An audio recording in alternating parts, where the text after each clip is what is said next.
Assalamualaikum warahmatullahi wabarakatuh.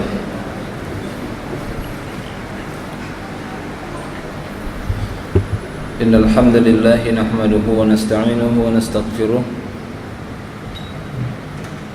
wa na'udzu billahi min shururi anfusina wa min sayyiati a'malina. Man yahdihillahu fala mudilla lahu wa man yudlil fala hadiya lahu. Ashhadu an la ilaha illallah wahdahu la syarika lah wa ashhadu anna Muhammadan abduhu wa rasuluh. Ya ayyuhalladzina amanu taqullaha haqqa tuqatih wa la tamutunna illa wa antum muslimun. Ya ayyuhan nasu taqu rabbakum alladzi khalaqakum min nafsin wahidah wa khalaqa minha zawjaha wa batha minhuma rijalan katsiran wa nisaa'a wattaqullaha alladzi tasaaluna bihi wal arham innallaha kana 'alaikum raqiba. Amma ba'du fa inna asdaqal hadithi kitabullah wa khairal hadi hadi Muhammadin sallallahu alaihi wasallam wa syarrul umuri muhdatsatuha wa kullu muhdatsatin bid'ah wa kullu bid'atin dhalalah wa kullu dhalalah finnar. Ma'asyiral muslimin, akhwani fid din rahimani wa rahimakumullah. Alhamdulillah, kita bersyukur kepada Allah tabaraka wa taala atas segala limpahan karunia dan nikmahnya, sehingga pada malam hari ini kita dapat bertemu dan berkumpul kembali di majelis yang mulia ini, dan akan kita lanjutkan pembahasan ataupun materi pembahasan kita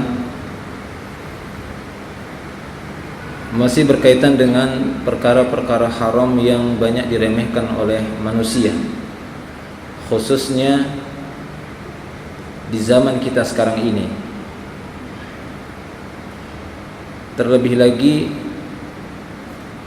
kitab yang menjadi rujukan kita, yakni Al-Muharramat Istahana bihan Nas, kitab yang disusun oleh salah seorang ahlul ilmi, yang mana beliau, yaitu di zaman ini atau di masa kita ini, di mana beliau melihat perkara-perkara tersebut banyak diremehkan oleh manusia, padahal itu merupakan perkara yang diharamkan dan jelas keharamannya di dalam dinul Islam. Sehingga beliau menyusun kitab ini, yaitu Syekh Muhammad bin Shalih Al-Munajjid. Setelah kita membacakan muqaddimah, kurang lebih 2 kali pertemuan telah kita sebutkan muqaddimah yang ada dalam kitab yang ringkas ini, maka kita akan memulai menjelaskan satu persatu dari materi yang beliau sampaikan di dalam kitabnya ini. Dan di antara perkara-perkara yang diharamkan oleh Allah Subhanahu wa taala yang paling azam, yang paling besar adalah asyirku billahi, berbuat syirik kepada Allah Subhanahu wa taala. Ini merupakan perkara haram yang paling besar, yang wajib setiap manusia, bukan setiap muslim saja. Walaupun setiap muslim harus berhati-hati dan waspada terhadap kesyirikan. Jangan mereka menyangka tatkala mereka sudah memeluk Islam, kemudian syaitan berputus asa, iblis kemudian berputus asa, sudah masuk Islam, tidak usah digoda lagi untuk berbuat syirik. Tidak bisa seperti itu. Karena sesungguhnya bagaimana Allah Subhanahu wa taala telah mengabarkan kepada kita tekadnya iblis bersama bala tentaranya untuk menyesatkan manusia itu sampai hari kiamat. Dan di antara tujuan yang paling diinginkan oleh iblis dalam menyesatkan manusia, bagaimana manusia itu tergelincir, kemudian mereka melakukan perbuatan kesyirikan. Jika tidak mampu, baru iblis ataupun bala tentaranya akan mencoba godaan-godaan yang lain yang di bawahnya. Sebagaimana yang Allah Subhanahu wa taala sebutkan di dalam kitabnya Al-Qur'an. ketika iblis mengetahui bahwasanya dirinya adalah makhluk yang telah disesatkan oleh Allah Subhanahu wa taala karena keingkarannya, maka dia pun meminta kepada Allah supaya umurnya ditangguhkan sampai hari kiamat. Namun di antara tekadnya dia berkata, "Fa bima akhwaitani la aqudanna lahum siratakal mustaqim thumma la atiyannahum min baini aydihim wa min khalfihim wa an aymanihim wa an syama'ilihim fala tajidu aktsaruhum syakirin fala tajidu aktsaruhum syakirin." Jadi ini merupakan kabar dari Allah Subhanahu wa taala bagaimana tekadnya iblis untuk menyesatkan manusia. Dia sampai-sampai bersumpah bahwasanya, "Ya Allah, karena Engkau telah menyesatkan diri saya, maka aku pun akan menyesatkan mereka manusia. La aqudanna lahum siratakal mustaqim." Aku akan sesatkan mereka dari jalanmu, siratmu yang lurus, aku akan palingkan mereka dari siratul mustaqim. Akan aku datangi mereka dari hadapan mereka, dari belakang mereka, dari arah kanan mereka, dari arah kiri mereka, dan kamu tidak mendapati kebanyakan mereka orang-orang yang bersyukur. Masya Allah, ini tekad iblis. Makanya perkara ini yang pertama disebutkan oleh para ulama adalah perkara yang berkaitan dengan kesyirikan.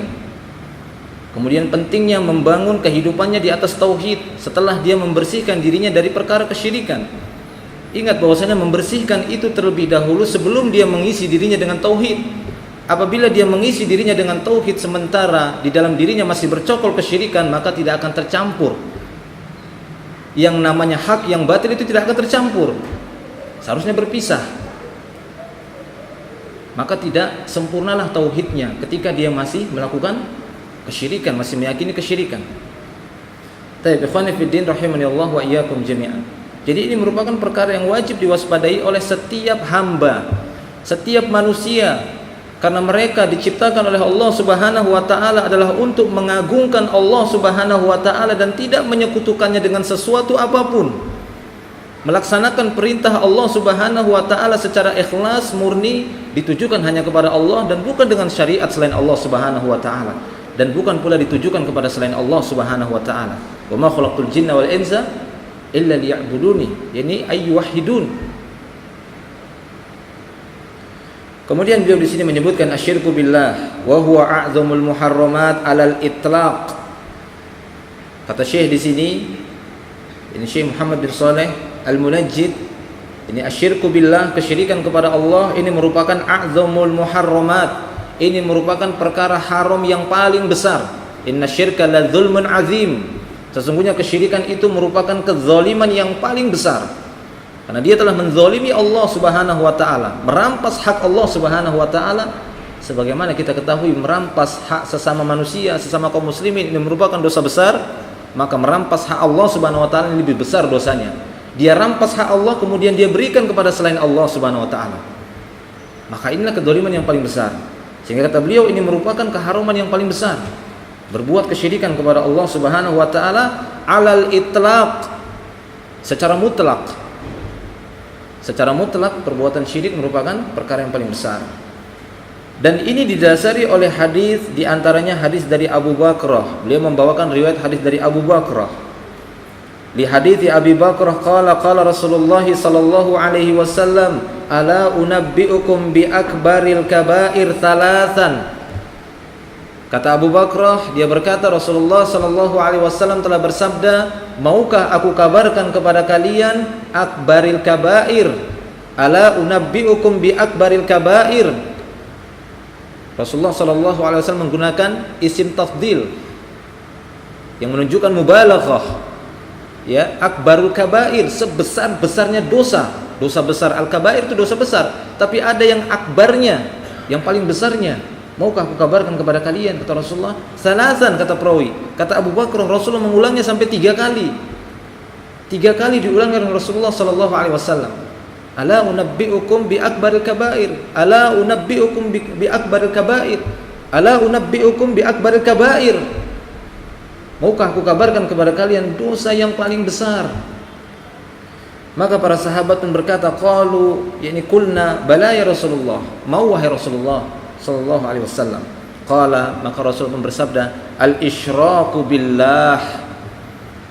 Al-isyraku billah, berbuat syirik kepada Allah Subhanahu wa taala, muttafaqun alaih.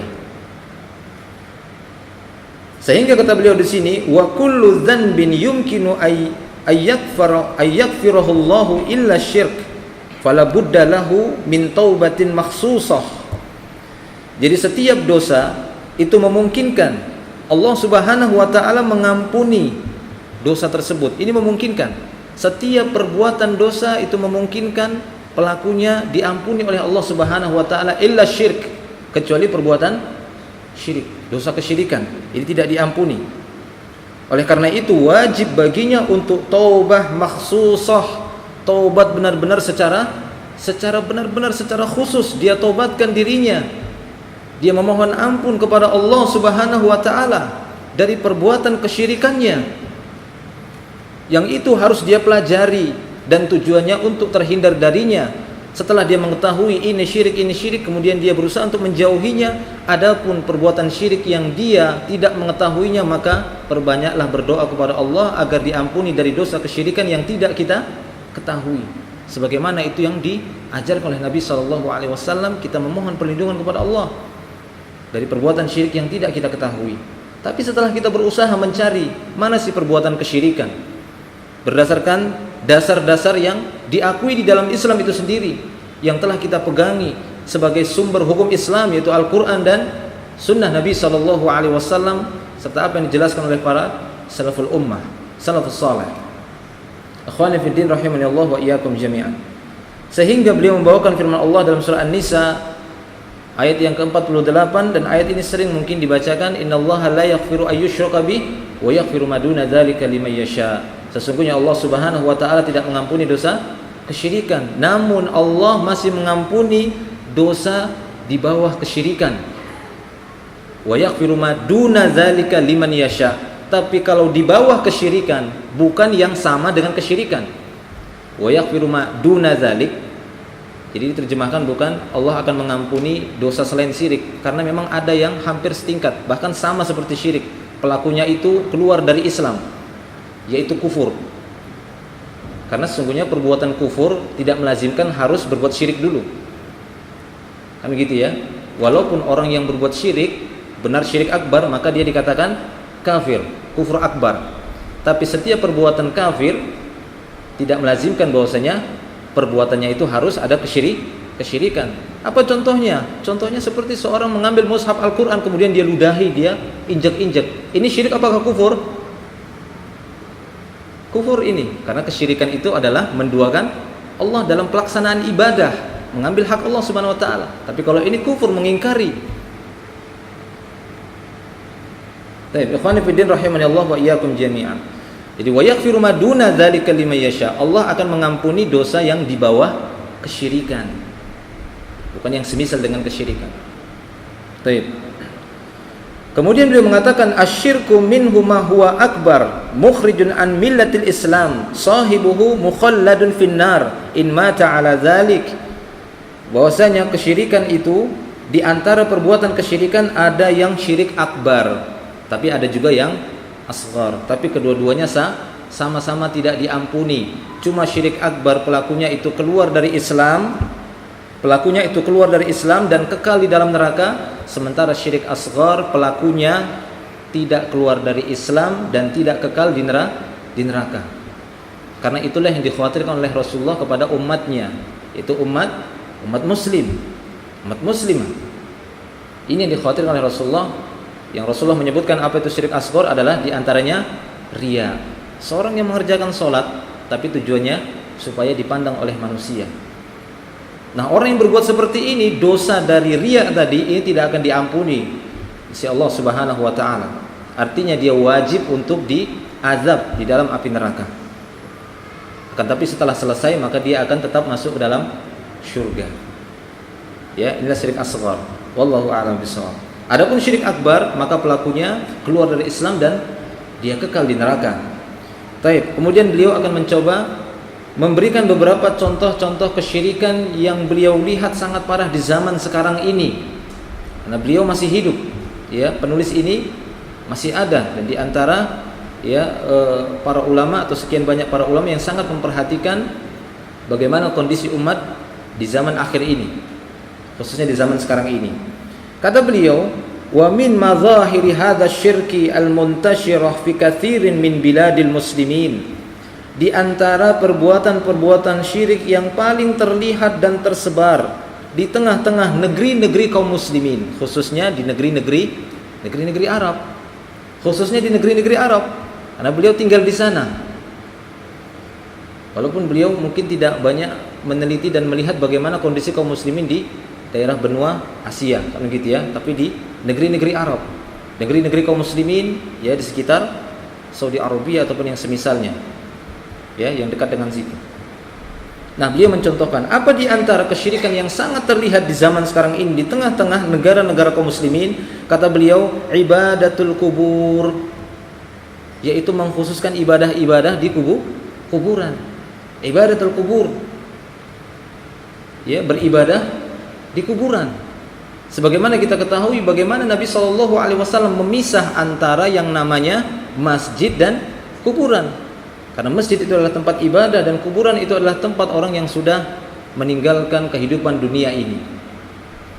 Dan kita dapati bagaimana Nabi SAW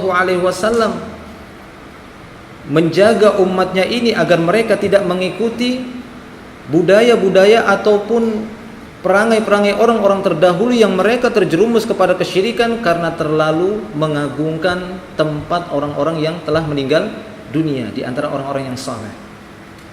Sehingga inilah di antara yang beliau bawakan, yang nanti akan banyak contoh yang akan beliau sebutkan di dalam kitabnya ini, kitab yang kecil ini. Dan di antaranya adalah ibadatul kubur, terlalu berlebihan di dalam masalah pengagungan kuburan, kagum terhadap kuburan. Bahkan kata beliau, wa i'tiqadun annal awliya al-mauta yaqdunal hajat wa yufarrijunal qurabat wal isti'anah wal istighatsah bihim, wallahu subhanahu wa ta'ala yaqul wa qada rabbuka alla ta'budu illa iyyah. Jadi kata beliau, sebagaimana sebagian orang meyakini bahwasanya orang-orang yang sudah meninggal dunia dan mereka anggap mereka itu adalah orang-orang yang saleh, mereka itu adalah para wali-wali Allah subhanahu wa ta'ala, orang-orang yang dekat dengan Allah subhanahu wa ta'ala, tapi keyakinan mereka bahwasanya orang-orang saleh tersebut adalah orang-orang yang dekat dengan Allah subhanahu wa ta'ala. Bahkan tidak hanya itu, yaqdunal hajat, wali-wali Allah subhanahu wa ta'ala yang sudah meninggal dunia tersebut, mereka yakini mampu menunaikan kebutuhan dan keinginan yang mereka ajukan. Yufarrijunal kurobat, ataupun membebaskan mereka membebaskan mereka dari berbagai macam kesulitan. Jadi ini keyakinan mereka. Ataupun isti'anah, meminta pertolongan kepada orang-orang yang telah meninggal dunia yang mereka anggap itu sebagai orang saleh, orang-orang yang dekat dengan Allah subhanahu wa ta'ala.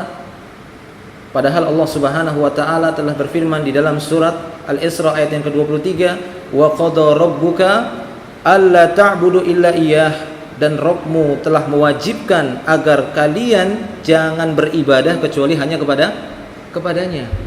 Karena ini ibadah yang namanya melepaskan, meminta, ya, supaya dia dilepaskan dari segala macam kesulitan, meminta agar dia diberikan apa yang dia inginkan. Ini kepada siapa memintanya? Hanya kepada Allah subhanahu wa ta'ala. Sehingga Nabi SAW mengatakan bahwasanya doa itu adalah ibadah. Wa qala rabbukum ud'uni astajib lakum, dan Rabb kalian telah berfirman, berdoalah kepadaku, aku yang akan mengabulkan, kata Allah subhanahu wa ta'ala. Tidak melalui perantara-perantara yang mereka anggap mereka adalah orang saleh. Ya, kita bukan ingin merendahkan orang saleh, kita bukan ingin merendahkan wali-wali Allah, tapi masalahnya kita harus memberikan hak itu kepada siapa yang punya. Sebagaimana Anda memberikan hak saudara-saudara Anda kepada pemiliknya. Jangan kita ambil hak tersebut kemudian kita berikan kepada orang yang tidak berhak. Karena ibadah itu haknya Allah subhanahu wa ta'ala, bukan diberikan kepada selain Allah subhanahu wa ta'ala. Cukuplah contoh di antara contoh, yaitu masa Rasul yang pertama sekali Allah utus kepada kaum yang berbuat kesyirikan. Siapa itu? Siapa Nabi ataupun Rasul yang diutus oleh Allah kepada satu kaum yang pertama sekali di muka bumi ini melakukan kesyirikan? Kaumnya siapa? Kaumnya siapa? Kaumnya Nabi Ibrahim. Siapa lagi? Nabi Nuh alaihissalam. Ya, Nabi Nuh, kemudian diikuti Nabi Hud yang kepada kaum Ad, kemudian kaum Samud, kemudian nanti Ibrahim, dan terus Nah, demikian. Bahkan Allah Subhanahu wa taala secara khusus meletakkan bagaimana kesyirikan itu menimpa kaumnya Nabi Nuh di dalam surat Nuh secara khusus. Di sana disebutkan wala tadarunna alihatakum wala tadarunna wadda wala suwa'a wala yaghutsa wa ya'uqa wa nasra. Ya, siapa ini? Ini adalah nama-nama orang-orang saleh di masanya Nabi Nuh. Wala tadarunna alihatakum, jangan kalian tinggalkan tuhan-tuhan kalian. Ya, sehingga disebutkan di sana sebagai tuhan mereka. Wad, Suwa, Yaghut, Ya'uq, Nasr. Kata Ibnu Abbas dalam Sahih Bukhari ketika membawakan ayat ini, dia mengatakan bahwasanya siapakah orang-orang ini? Ini asma'ur rijal salihin min qaumi Nuhin. Ini adalah nama-nama orang-orang soleh yang hidup di masa Nabi Nuh alaihissalam. Ini nama orang soleh di masa Nabi Nuh alaihissalam. Jadi mereka tidak secara spontanitas nyembah patung, itu tidak. Sebagaimana mereka mengatakan, loh kami tetap menyembah Allah, siapa bilang kami menyembah kuburan? Ya enggak memang. Ya, tidak ada orang yang sujud sama benda mati, kuburan paling nisan, kan begitu ya? Tidak, bukan itu. Sebagaimana ini terjadi di masa Nabi Nuh alaihissalam, ketika Allah Subhanahu wa taala menanyakan bahwasanya mereka telah menyembah orang-orang soleh itu, mereka pun berkata, "Ma na'buduhum illa liyuqarribuna ilallahi zulfa." Kami enggak beribadah sama mereka, kami enggak menyembah orang-orang soleh itu. Mereka itu adalah orang-orang yang bisa mendekatkan kami kepada Allah sedekat-dekatnya. Mereka adalah orang-orang yang bisa menyampaikan hajat kami kepada Allah. Kami enggak nyembah mereka. Ini sudah menjadi alasan orang-orang dahulu. Ketika Allah memerintahkan mereka hanya beribadah kepada Allah, tapi mereka jadikan orang-orang soleh sebagai perantara antara mereka dan Allah Subhanahu wa taala. Ini dibantah oleh Allah Subhanahu wa taala, enggak bisa. Ini tidak dinyatakan sebagai ibadah oleh Allah sendiri. Allah sendiri yang membantahnya, bukan kita. Ini nama orang-orang saleh dalam surat Nuh ini. Wad, Suwa, Yaghut, Ya'uq, Nasr. Sebagaimana disebutkan oleh Ibnu Abbas.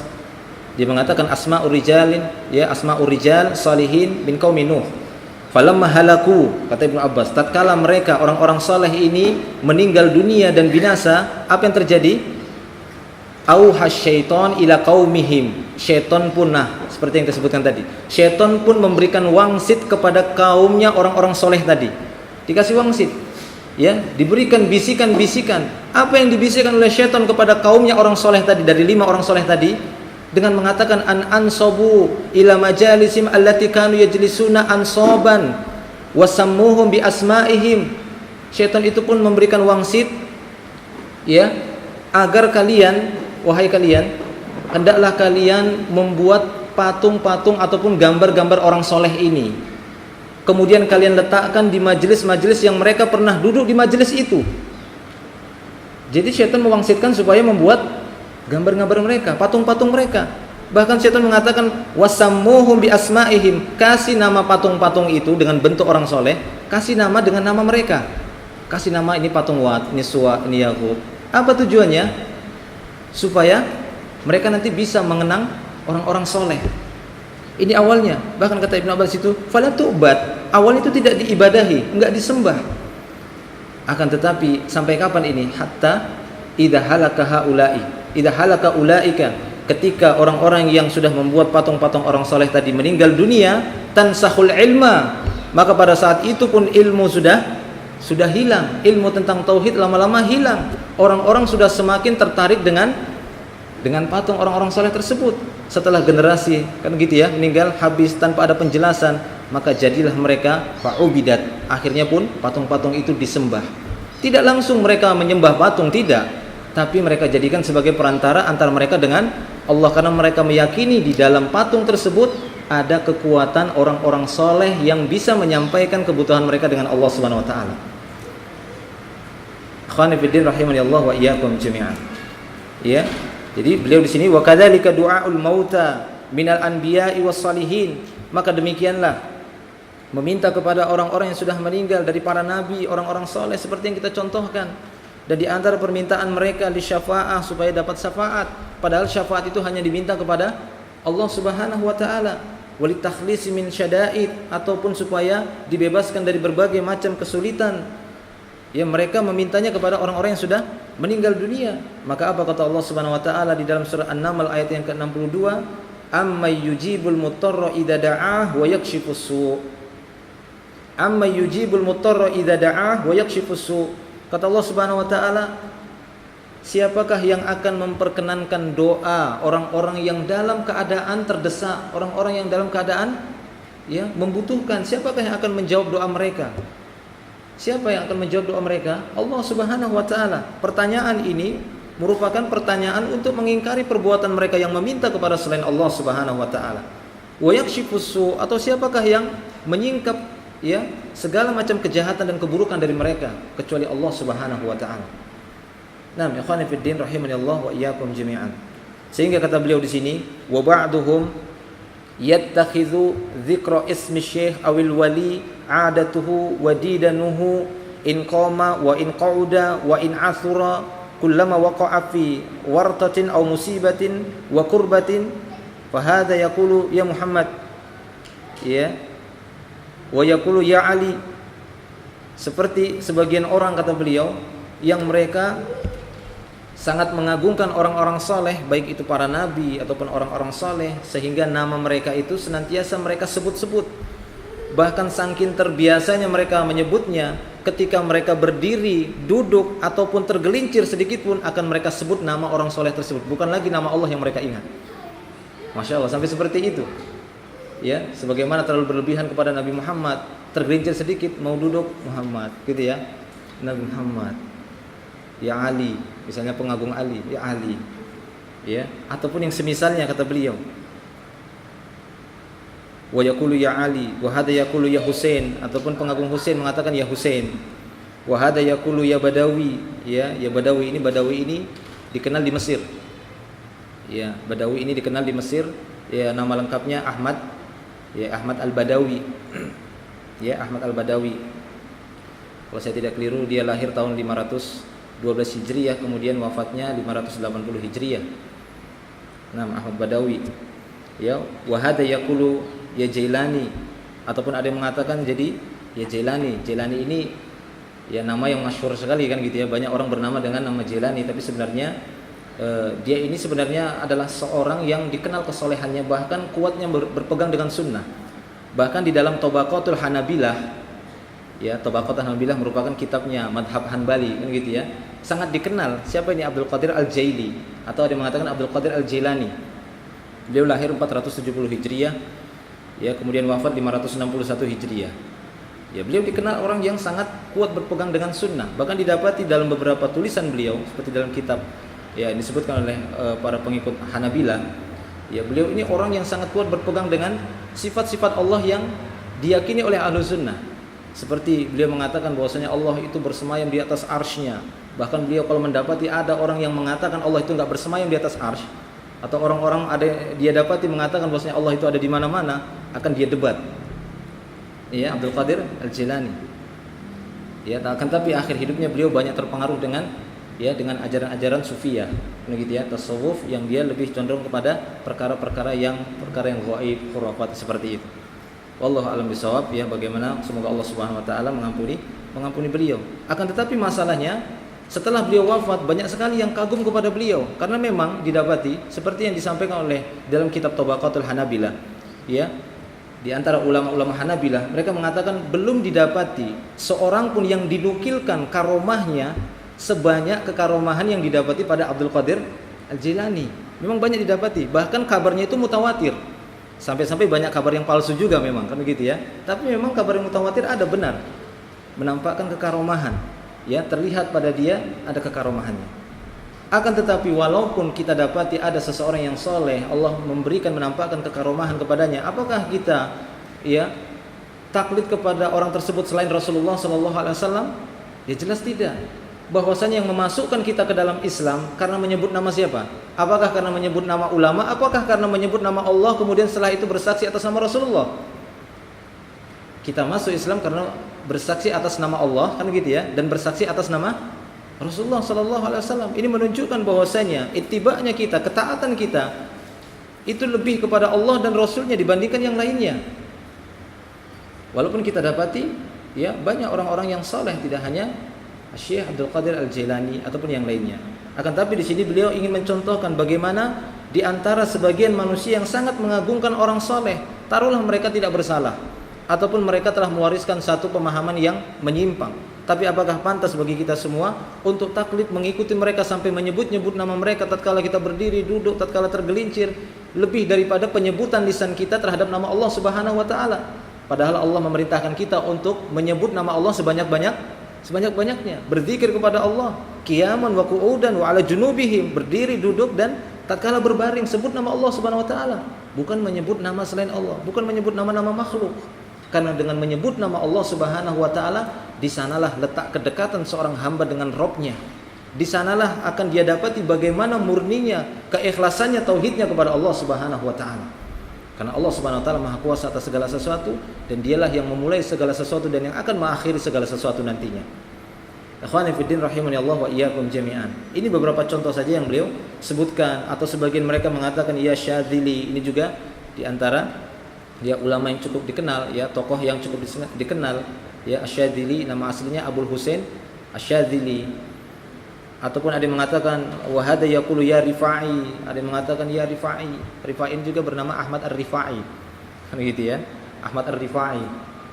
Ini salah seorang tokoh ya yang cukup dikenal juga. Dia berasal dari kabilah Rifa'ah, salah satu kabilah di Arab, begitu ya. Bahkan sampai hari ini seperti video yang pernah terakhir saya lihat, bagaimana ritual dari orang-orang firqah Rifa'iyah ini ya cukup dikenal. Di antara ritual mereka itu dengan diiringi tarian-tarian dan nyanyian-nyanyian seperti nasyid, seperti itu. Kemudian nanti dibumbuhi dengan, karena mereka ingin isbatul karomat, ingin menetapkan inilah karomah. Kemudian di sela-sela acara itu akan ya maju di tengah-tengah mereka orang yang akan memasukkan pedangnya ke dalam mulut. Itu silahkan dilihat videonya, kan gitu ya. Masukkan pedang dalam mulut, ya. Kemudian bahkan ada di antara mereka yang menyobek perutnya dan mengeluarkan isi perutnya kemudian tutup lagi. Ya, untuk menetapkan kekaromahan. Ya, sebagian dari ajaran Rifa'iyah seperti ini. Nah, sehingga sebagian orang tertipu dan menganggap mereka ini tatkala meninggal dunia adalah orang-orang yang dekat dengan Allah Subhanahu wa taala dan menyebut-nyebut nama mereka dikala mereka berdiri, duduk, berbaring ataupun di saat-saat ya waktu-waktu mereka. Padahal Allah Subhanahu wa taala telah berfirman di dalam surat Al-A'raf ayat yang ke-194. Di sana Allah Subhanahu wa taala berfirman, "Innal ladzina tad'una min dunillahi ibadun amsalukum." Ini kata Allah Subhanahu wa taala. Ya, di dalam surah Al-A'raf ayat 194 dengan tegas Allah mengatakan, "Innal ladzina tad'una min dunillah ibadun amsalukum." Sesungguhnya yang kalian panggil-panggil itu dari selain Allah, yang kalian berdoa kepadanya, kalian panggil namanya, itu mereka hamba-hamba juga. Kecuali yang kalian panggil adalah nama Allah. Kalian panggil Allah Ar-Rahman, Ar-Rahim, Al-Malik, Al-Qudus. Apakah ketika kita memanggil ya Malik, ya, apakah yang kita panggil ini misalnya ya Rahman, ini Allah atau bukan? Ya sama, ini adalah Allah, cuma namanya yang banyak. Tapi kalau selain Allah yang kita panggil, yaitu hamba juga. Artinya sama-sama makhluk seperti kalian, yang tidak bisa memberikan kepada kalian satu manfaat dan tidak bisa pula mengangkat mudarat dari diri kalian. Sama seperti kalian, kata Allah Subhanahu wa taala. Nah, demikian ya ikhwan fillah rahimanillah wa iyyakum jami'an. Jadi ayat ini sangat tegas bagaimana ya menunjukkan kepada kita semua bahwasanya tidak ada yang paling berhak diibadahi hanyalah kepada Allah Subhanahu wa taala. Jangan kita mengulangi kegagalan yang pernah diderita oleh umat-umat terdahulu ketika mereka terjerumus ke dalam perkara-perkara kesyirikan. Ya seperti yang terjadi di masa kaumnya Nabi Nuh alaihi salam. Ya. Nah, demikian ikhwan fillah rahimanillah wa iyyakum jami'an. Bahkan kata mereka, sebagian mereka sangat mengagungkan tempat-tempat keramat seperti itu. Ya, ataupun tempat-tempat kuburan yang seperti itu. Bahkan di antara mereka yatufuna biha, ada yang tawaf menyamakannya seperti Ka'bah. Bayangkan, ada yang sampai tawaf ya di sekeliling kuburan tersebut. Wa yastalimuna arkanaha, bahkan ada yang menghapus-hapus pondasi-pondasinya. Wa tamassahuna biha wa yuqabbiluna a'tabaha, ataupun mencium-cium bagian atau sudut-sudut ruangannya ketika mungkin di sana dibuat ruangan di dalam kuburan-kuburan tersebut. Nah, demikian.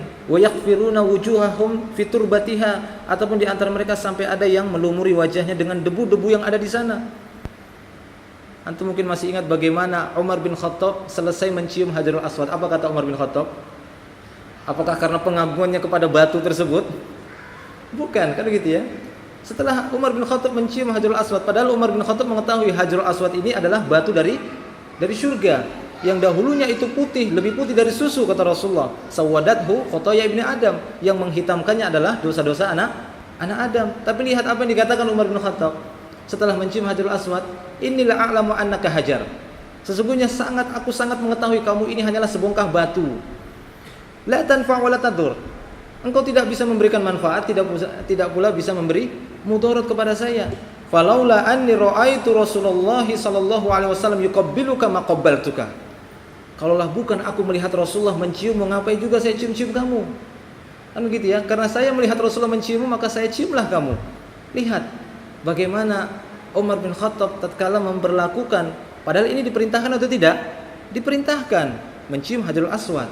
Tapi bukan hanya semata-mata karena batu tersebut, tapi karena ingin ittiba dan ingin mengikuti apa yang diwariskan oleh Nabi Shallallahu Alaihi Wasallam. Bahkan di antara mereka ketika sholat di tempat-tempat keramat itu lebih khusyuk daripada mereka sholat di masjid Allah Subhanahu Wa Taala. Ini lebih bahaya lagi. Kan gitu ya? Sampai menangis mereka. Yang itu tidak pernah mereka lakukan ketika di masjid. Maka pantaslah Hudzaifah bin Yaman pernah menyebutkan, awwalu ma tafquduna min dinikum al-khusyu' wa akhiru ma tafquduna min dinikum as-shalah. Wa rubba musalli la khaira fihi wa yushiku an tadkhulal masjid fala tara fihim khashian. Hampir-hampir sesungguhnya pertama sekali yang hilang dari kalian, dari agama kalian adalah kekhusyuan. Ini yang pertama kali hilang dari kita. Yang paling terakhir nanti hilang adalah sholat. Karena memang kalau sholat lagi nggak ada yang ngerjakan, maka terjadilah kiamat. Tapi sebelum hilang sholat itu, hilangnya kekhusyuan. Banyaknya orang sholat tapi tidak khusyuk. Boleh jadi ada seorang sholat tapi nggak ada kebaikan padanya. Bahkan hampir-hampir engkau memasuki satu masjid, kata Hudzaifah, tidak kamu dapati di tengah-tengah mereka ada orang yang sholat dengan khusyuk. Saya kasih contoh saja. Tadi kira-kira imam itu baca surat apa rakaat pertama? Imam tadi rakaat pertama baca surat apa? Al-Qur'an, Masya Allah ya. Rakaat kedua baca surat apa? At-Takatsur, Masya Allah ya. Masih terlihat memperhatikan sholat. Alhamdulillah. Tapi bukan itu satu-satunya tanda Anda sholatnya khusyuk. Nah, demikian ikhwan fillah rahimani Allah wa iyyakum jami'an. Intinya ini di antara fenomena yang beliau dapati di tengah-tengah umat ini, khususnya di negeri-negeri Arab sudah beliau dapati. Oleh karena itu bagi kita semua untuk waspada dari perbuatan-perbuatan syirik ini, dan nanti akan kita lanjutkan di antara jenis perbuatan syirik yang sangat menyebar di tengah-tengah masyarakat yang lainnya. Wallahu a'lam bishawab wa akhiru da'wana alhamdulillah. Subhanallah wa bihamdika asyhadu an la ilaha illa anta astaghfiruka wa atubu ilaik. Assalamualaikum warahmatullahi wabarakatuh.